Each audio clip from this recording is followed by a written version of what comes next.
자, 그러면 먼저 지난 시간 했던 내용 문제를 통해서 한번 정리를 하고 그 다음에 진도를 나가도록 하겠습니다. 자, 오늘 나눠드렸던 복수 프린트물 보시면 1번부터 한번 볼까요? 자, 1번. 코리회로를 통해서 근육에서 간으로 운반되는 물질. 우리 이제 지난 시간에 당신생 반응부터 했었죠. 자, 얘가 바로 당신생 반응과 연결된 반응이었습니다. 코리회로를 통해서 근육에서 간으로 이동하는 거 젖산이었죠. 그럼 답 1번입니다. 자, 그래서 1번의 답 1번이 되겠고요. 그 다음에 2번. 혈당 유지에 이용되는 물질. 자, 그럼 이 중에 당신생을 할 수 있는 물질 찾아라 라는 문제죠. 보기 중에 당신생이 가능한 거 4번 젖산이었죠. 젖산, 글리세롤, 아미노산 이런 애들이 가능했는데 아미노산 중에 리신과 류신은 제외된다라는 거 구분해 두셔야죠. 자, 그래서 2번의 답 4번이었고요. 그 다음에 3번. 근육의 젖산이 간으로 이동해서 포도당으로 전환되는 반응은 보통 이렇게 해서 되게 많이 나왔죠. 그러니까 1번하고 3번하고 같은 데에서 나오는 문제인데 주로 3번 같은 유형이 많이 출제가 됐어요. 그래서 이제 1번 같은 유형이 나올 수 있는 거죠. 자, 그래서 3번의 답 5번 코리회로입니다. 자, 그 다음에 4번. 간에서 글리코겐을 합성하는 과정에 필요한 물질, 글리코겐 합성에 필요한 거 UTP였죠. 답은 1번. 그 다음에 5번. 미토콘드리아에서 미토콘드리아하고 세포질에 걸쳐서 일어나는 반응 그랬죠. 보통은 미토콘드리아면 미토콘드리아, 세포질이면 세포질 각각에서 일어나는데 되게 특이하게 두 군데에서 동시에 일어나는 반응이 있었어요. 걸쳐서 일어나는 반응 바로 당신생이었죠. 답 1번.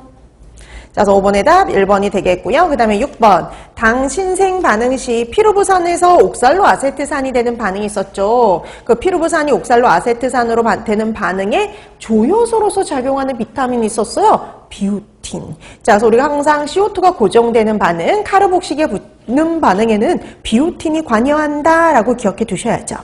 자, 그래서 6번의 답 1번이 되겠고요. 그 다음에 7번. 공복 시 글루카곤이 분비되었을 때 활성화되는 요소.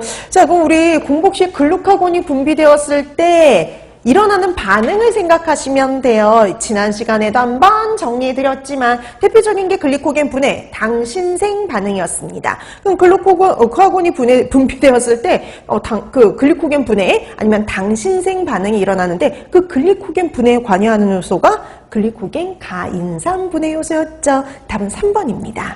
실제 여러분 시험 문제에도 나왔던 문제예요. 자, 그래서 7번의 답 3번이 되겠고요. 그 다음에 8번. 간에서 글리코겐 합성이 촉진되는 상황은 그랬어요. 그럼 우리 언제 글리코겐 합성이 촉진이 되냐면 이때였죠. 식사 후에. 고당질 식사 후에 혈당이 올라갔을 때 어느 호르몬이 분비돼요? 이때? 인슐린. 그래서 답은 5번이죠. 인슐린 분비가 증가할 때. 자, 그래서 8번의 답 5번이 되겠고요. 그 다음에 9번. 근육에 저장된 글리코겐이 분해되어도요. 혈당원이 될 수 없는 거. 우리 저장되는 장소가 두 군데였잖아요. 간과 글리코겐. 간과 글리코겐이란다. 간하고 근육에 글리코겐이 저장이 되는데 간에 저장 중인 글리코겐은 분해돼서 혈당을 유지하는 데 쓰지만 근육에 있는 글리코겐 절대 혈당 유지에 관여하지 않는다라고 했죠. 걔는 분해돼서 에너지원으로만 이용될 뿐이에요. 왜요? 효소가 없어서. 그래서 포도당 6인상 가수분해 효소가 없기 때문에요. 절대 당신생이 일어날 수 없었어요.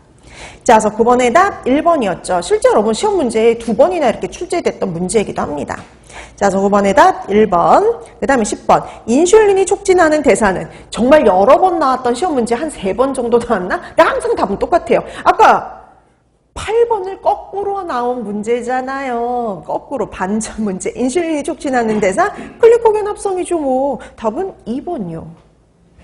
자, 그 다음에 11번. 아라키돈산으로 탐성되는 호르몬 유사물질. 이렇게 해서 여러분 시험 문제 출제됐었다라고 말씀드렸죠. 탄소 20개짜리 닭가불포와 지방산으로부터 합성되는 호르몬 유사물질. 아이코사노이드입니다. 그럼 보기 중에 아이코사노이드 뭐가 있냐면 이번에 있는 프로스타글란딘이죠.